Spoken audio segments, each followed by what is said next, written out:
Бисмиллахи р-Рахмани р-Рахим. Альхамдулиллахи Раббил Алямин. Ассалату вассаляму аля сайидина Мухаммадин ва аля алихи ва сахби аджмаин. Ассаляму алейкум, сайгал джамат. Это видео меня побудило снять определенное происшествие, которое со мной сегодня приключилось. Сегодня у нас 14 декабря 2012 года, пятница. И я, будучи путником, направляясь для совершения джума намаза, пятничной молитвы, увидел определенную акцию, раздачу книг в маршрутке. И после общения с некоторыми своими знакомыми я узнал, то есть более подробную информацию. Как оказалось, это была массовая акция по распространению книг. Одну из них я держу у себя в руках сейчас. Вот. Книга в очень интересном формате таком выполнена, восточный орнамент, то есть крымско-татарский стиль. Называется она «Куванчлы хабер». Это верхняя надпись, и далее идет «Инджиль матта», а снизу русский вариант, это «Радостная весть». То есть получается у нас на 3 языках, это «Куванчлы хабер» по-крымско-татарски, то есть «Радостная весть» и «Инджиль матта». Значит, книга, она чем обращает на себя внимание? Первое, ее стиль, то есть выполнена она в восточном крымско-татарском стиле. Второе, здесь информация на 2 языках, на крымско-татарском языке и на русском языке. О чем эта книга? Это книга об истории пророка Исы, мир ему, об истории пророка Исы, как сказано в этой книге. Здесь также упоминаются имена многих других пророков, названия определенных событий, их описание. Также упоминается имя Марьям, также упоминается слово Аллах. Аллах — это у мусульман Бог. Хотелось бы обратить внимание на то, что мы, естественно, то есть как мусульмане, за толерантность, то есть мы не выступаем против какой-либо религии, мы за мирное сосуществование всех конфессий, религий и, естественно, за гармоничное развитие. Но мы против того, что называется подменой понятий. Что такое подмена понятий? Это когда одно преподносится за другое. Или когда людей сознательно вводят в заблуждение, пользуясь незнанием или пользуясь неинформированностью этих людей.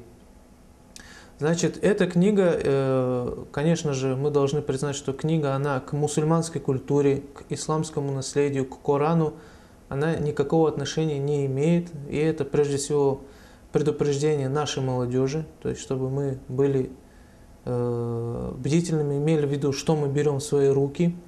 Также, конечно же, это наставление, предупреждение учителям, преподавателям вузов, учителям в школах, каким-нибудь деятелям общественных организаций. То есть, беря этот материал, вы должны учитывать, что информация, которая здесь находится, она не то что соответствует, а часто даже противоречит учениям Корана, учениям нашей священной книги, учениям религии ислама. Поэтому, естественно, если человек христианин, или если он желает ознакомиться с христианством, и ему интересно читать, значит, эту информацию на крымско-татарском языке, это книга для него. Но эта книга, которая называется «Инджиль матта» или «Радостная весть», она не является книгой об исламе, не является книгой об исламской мусульманской культуре.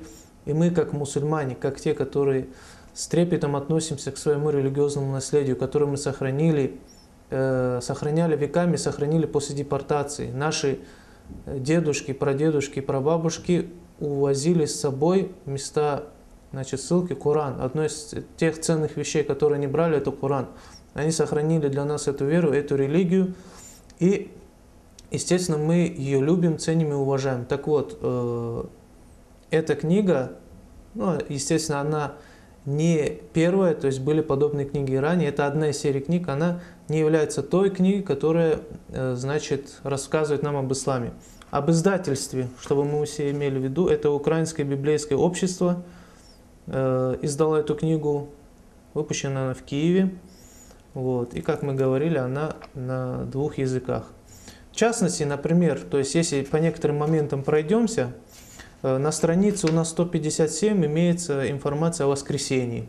Воскресенье, то есть это то, во что верят христиане. Мусульмане это не признают. То есть мусульмане не верят в воскресение пророка Исы, мир ему, которого христиане называют Иисусом. Также мы, например, не признаем такую книгу, которая называется Инджиль Матта, как здесь написано на арабском языке.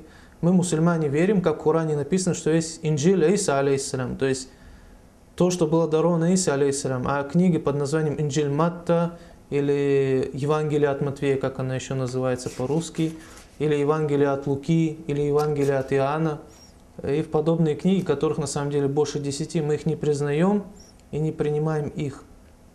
Вот также многие моменты, которые здесь описаны, как мы раньше говорили, они не соответствуют нашему учению.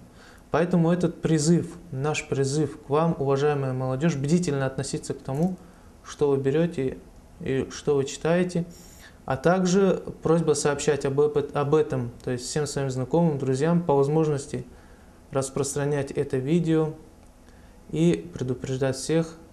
Аллах эпмізден разы болсын, çok sağ olunuz.